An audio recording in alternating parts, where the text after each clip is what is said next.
Bugün sizle beraber Xbox Play isimli bir uygulamaya bakacağız. Bu uygulama ne işe yarıyor peki? Bu uygulama sayesinde ülkemizde xCloud olmamasına rağmen biz xCloud'u kullanabiliyoruz.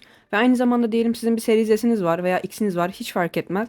Siz bu konsola hem bilgisayarınızdan hem de mesela Steam'dekiniz varsa oradan erişebiliyorsunuz. Yani Remote Play yapabiliyorsunuz.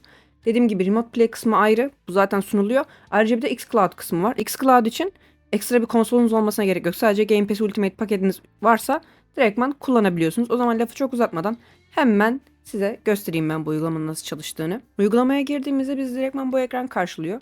İlk başta login olmanız lazım. Buraya direktman Xbox Game Pass üyeliğiniz hangi maildeyse direktman buraya bir giriş yapıyorsunuz onunla beraber. Daha sonrasında Remote Play veya Cloud Play kullanacaksınız. Artık hangisini istiyorsanız. Remote Play direktman evdeki mesela Xbox konsolunuzu PC'den kontrol etmek için veya Steam Deck'ten kontrol etmek için kullanılabiliyor.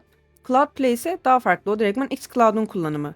Mesela direktman oyunu farklı bir ülkeden stream ediyoruz. O yüzden mesela kalite farkı da aralarında birazcık var diyebilirim. Remote Play çok daha akıcı oluyor en azından benim internetimde.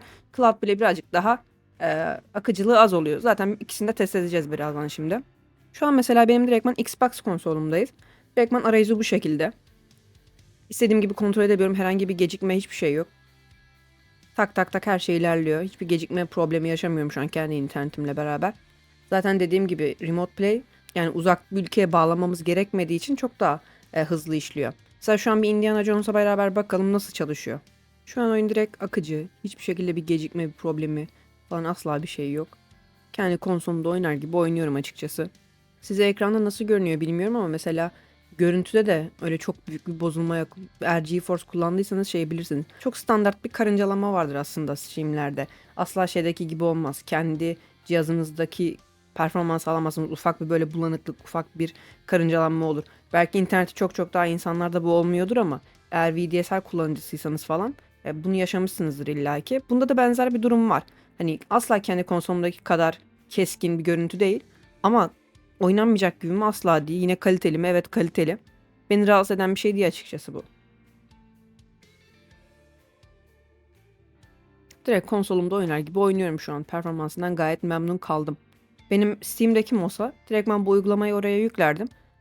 Diyelim ki dışarı çıkacağım. Steam Deck'ten direktman Xbox Play'i açardım ve oynardım yani internete bağlanabildiğim bir yerde. Özellikle seyahatlerde falan çok işe yarayabilir bu Steam Deck'iniz varsa. Eğer Nintendo'lara yüklenebiliyorsa, daha doğrusu çipli Nintendo'lara yüklenebiliyorsa aslında orada da kullanılabilecek bir şey. Çünkü Nintendo'nun içinde oynamıyorsunuz oyunu. Direktman stream ediyor yani.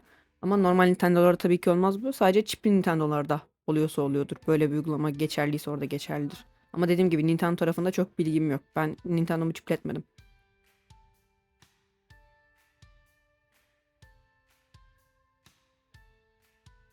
Şu an oyundan çıkalım bir.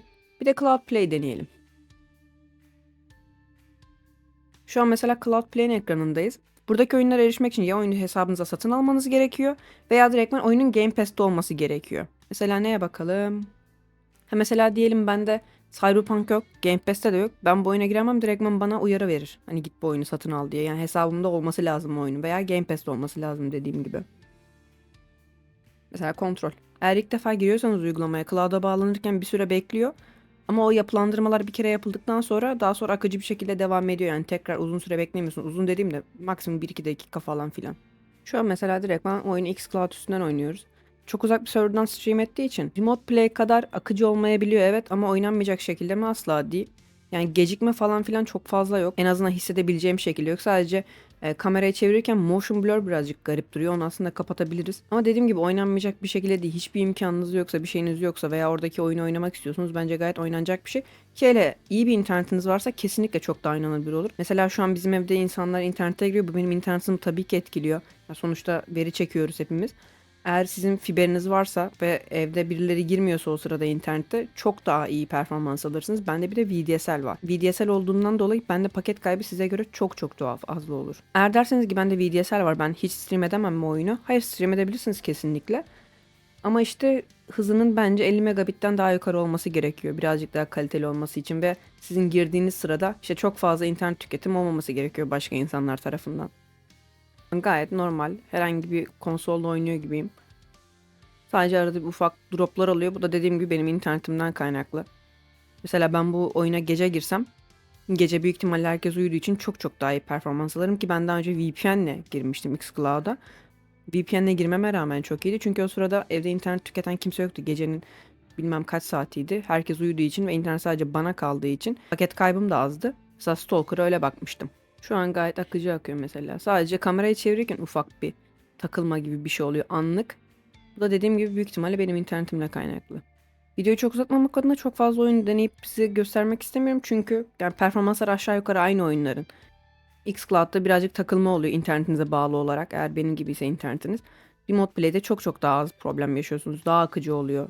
Ama benim için çok büyük problem değil. Bence uygulama kesinlikle fiyatını hak ediyor. Yanlış hatırlamıyorsam 3,99 dolar gibi bir şey. Hadi 4 dolar diyelim ya, bence gayet hak ediyor. En azından oyunları deneyimlemek için bence güzel bir fırsat sunuyor.